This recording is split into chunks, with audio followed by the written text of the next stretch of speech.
Welcome to Influential Entrepreneurs, bringing you interviews with elite business leaders and experts, sharing tips and strategies for elevating your business to the next level. Here's your host, Mike Saunders.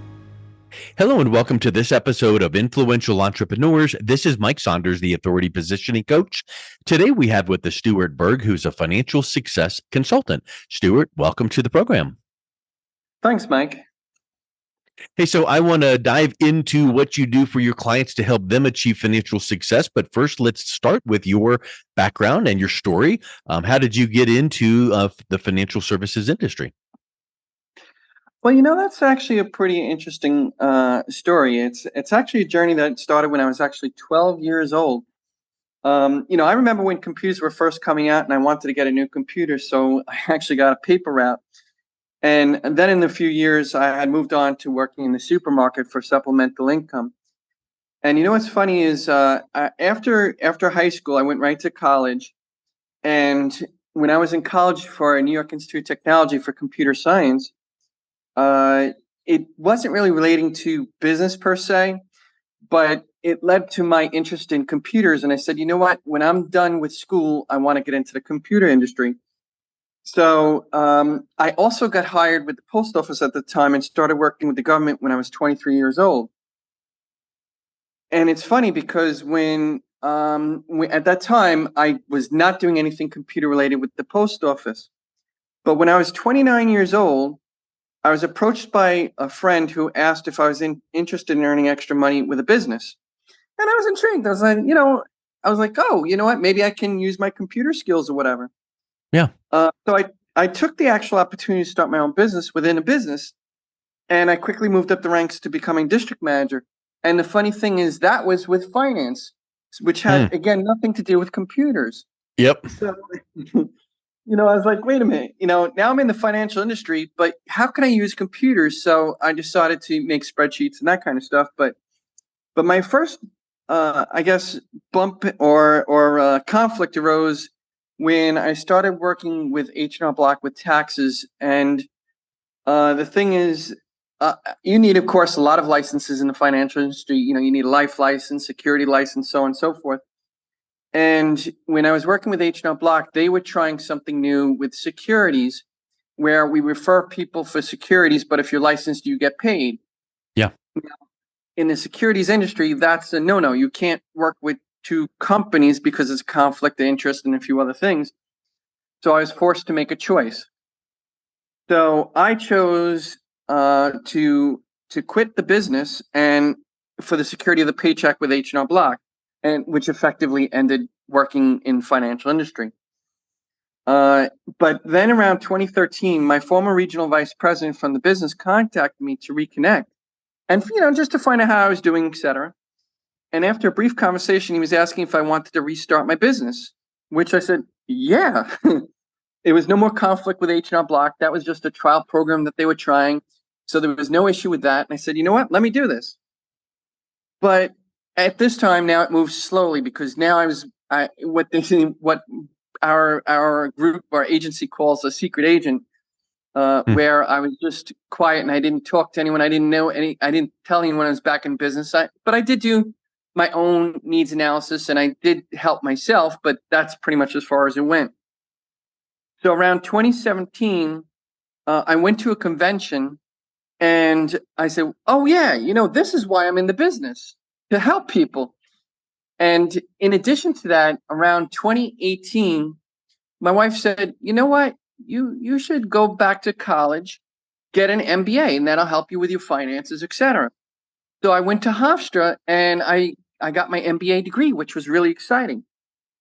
So currently, I find myself back in that district leader position that I was in years ago. But this time I have my sights on becoming regional vice president myself and opening my own office so that I can train and recruit others and they can get into the financial industry with me. And that's pretty much my journey to date. Yeah, that's amazing. And it's neat that, you probably took things you learned from each one of those steps and used it as a springboard to the next step. And it's a little pivot here and a little pivot there. And I think that's really powerful. So what you're doing currently, talk to us a little bit about how you serve your clients. What is the solution that you're providing for the problems that they face? Well, what's funny on that is you look at these Costco's and BJ's and these mega stores. When you think about it, I'm like that. I'm a one-stop shop for finance with home delivery. So I help families earn more income, become properly protected, debt-free, and financially independent. So I know you might get like, well, what does that mean? Well, basically, let's say, for instance, I was going to help you. We'd make an appointment. I'd come to your house, or if that's not convenient, I'd Zoom with you. And then we'd take a deep dive into your financial documents. So I'd look at your current insurance documents. I'd look at your current retirements, your current checking savings, whatever has to do with finance, I'd look at. And I put it into a proprietary program where I said, okay, you know what? Let's see how we can help you the best. And the funny thing is I've actually gone into houses where I said, you know what? You have everything you're supposed to do. You're doing everything. Stay on track. And if you want to coach, I'll help you out. Change a thing. Nice. So, and you're good. like, well, and they were surprised. I'm like, well, don't you get paid? I'm like, no, we didn't do business. But, I think the goodwill generated from that can lead to referrals and introductions to others who, hey, this is a good guy. He's not in it just for the money for himself. He's in it to really help me. And, the funny thing is, and I don't know if this may be talked about later, so I'm sorry if I'm going to repeat, but it actually led to when I was at H&R Block helping one of my clients, she directed me to an introduction, funny enough, her parents, who then actually gave me business. And it turned out that month I cash flowed the most I've ever cash flowed in my entire career working with financial services. So, it really is amazing. Yeah. You can't turn your nose up at the person that you made a small commission on, because they might be the conduit to refer you to someone huge. And I think that example that you gave about the times when you go into someone's personal finances and look at that and say, you guys are good to go, that shows a high level of integrity and ethics. And yes, you didn't make a commission on that transaction, but you may bank off of that goodwill and get the referral. So when you're working with your clients now and solving some of their financial needs, what would you say when you bring their solutions to them and ideas and strategies? What are some of those solutions that you're bringing, and how does that set you apart from other financial professionals? Well, for example, I've gone into some house and they were paying for life insurance. They were paying, I think it was like $190 for insurance with a savings component. And, they were around 30 something. I don't remember the exact age. I mean, unless I look at my notes, but what happened is I was able to get them insurance for $47, and I invested that difference and put them on track for retirement so that they can retire with using the same exact money in about 20 years and have enough that they don't have to go back to work.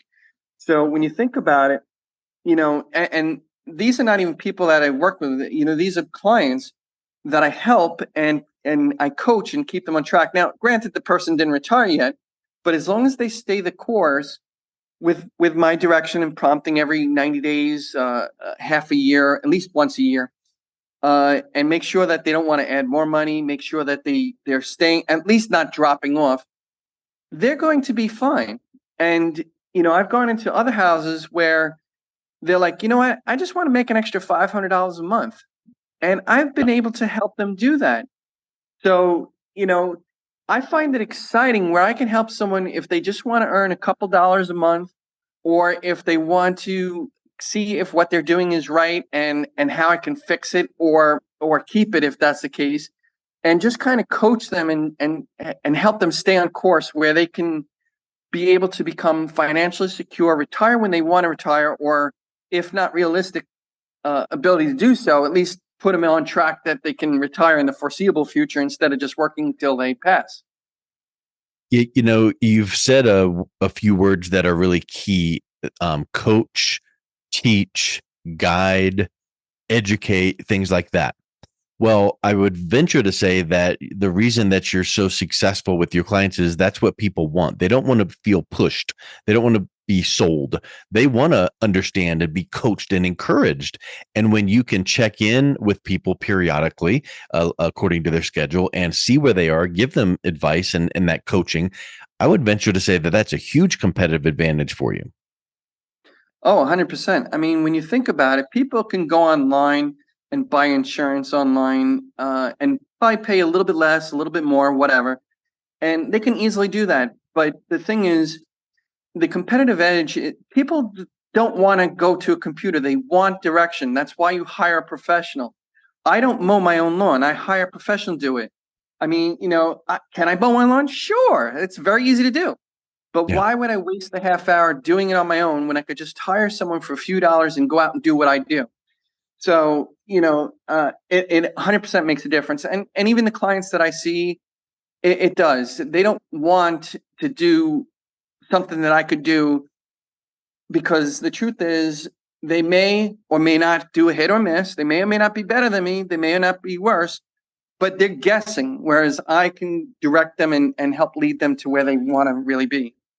And the other thing I would suspect is in financial services, there are so many changes in the industry, tax laws and investment opportunities and insurance, this and that, to where the typical person is not going to stay up with that at all. Whereas a professional like yourself, you're going to be up to date on all of those to see how they impact this client and this age group and all of that. Oh, 100%. And the funny thing is, in all honesty, I don't spend 40 hours a week looking at laws and doing all this stuff.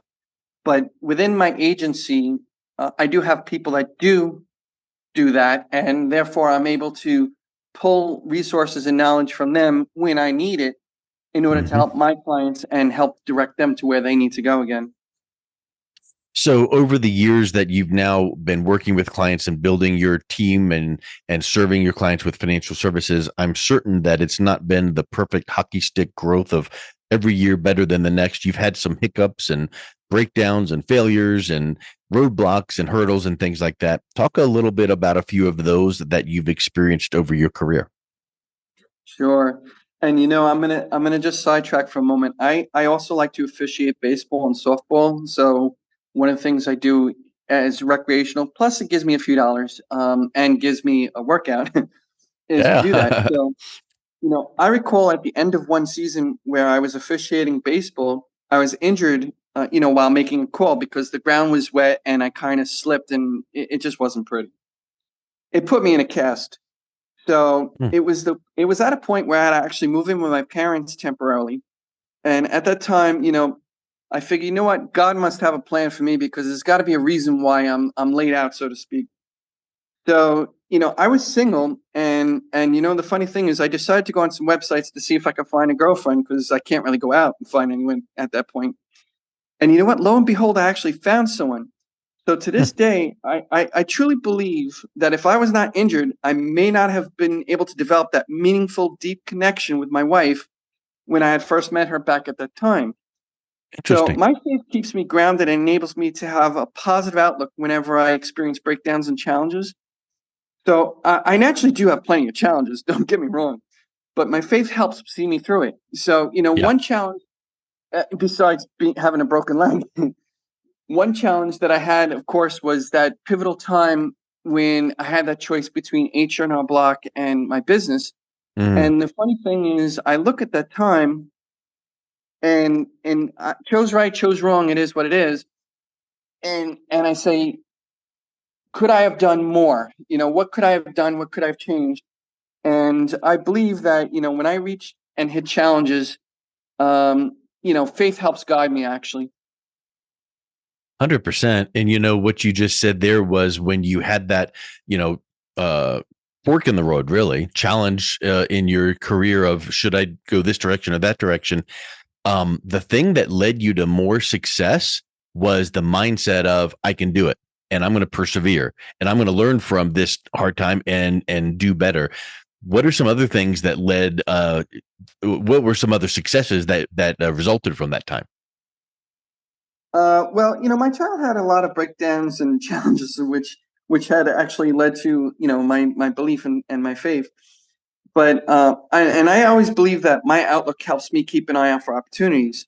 Yeah. So, for instance, when I was talking to that tax client about finance, they helped introduce me to their parent that I was talking about earlier. But another success that I have is, of course, when I'm working and on whether it be something that's not finance related, like I'm doing my officiating, or if I'm working, with a post office in the government, or whatever I'm doing, or taxes especially. I always try and keep an eye out for opportunity. I remember even once when I was at a supermarket, we were on a long line, and this customer comes up to me behind me and saying, "This line is so long that it's just doop dee doop," So, and I was like, "Oh yeah," and we started talking, and next thing you know, we're like, "Oh, I see that you have your kid here. That must be, trying on your patience." And like, yeah, this line just is not too good, but I try and keep him entertained and do whatever so that he doesn't cause a scene in the market. So we eventually started talking. I got their name and their number, and then I eventually was able to go to help them and become a client. Now, Hmm. this is many years ago, of course, so I actually kind of lost contact with them because they moved out of state, but and wound up doing business somewhere else. But the idea is, at that time, when I had quit with my business and kind of was in between, I was able to find people and talk to people, and it creates little successes, and it also introduces me to people who may or may not do business with me, but may introduce me to someone who does. So I find little connections and relationships can really mean a lot. Yeah, relationship building is just key. It's like the equity we have in our personal life is relationships. I think that is so important. So looking back on your career, do you think you would point to anything where you would do things differently if you could go back and change anything? Yeah, I'm gonna say again, when I was at the crossroads of quitting my business or quitting my job, I think this go around I might quit my job, which would have enabled me to become a regional vice president many years ago. I might have been Mm, able to change my career with the post office. But you know what the funny thing is? I don't know if I made that change, my life would be very different, and it would have its ups and downs. But I honestly think my life is going well despite its ups and downs. And the yep. truth is, I may not have met my wife. There's a lot of things that would be different. Some would be better, but some would be worse. Yeah. I think that's a really honest assessment because sometimes people say, "Oh, I would want to avoid that hard time."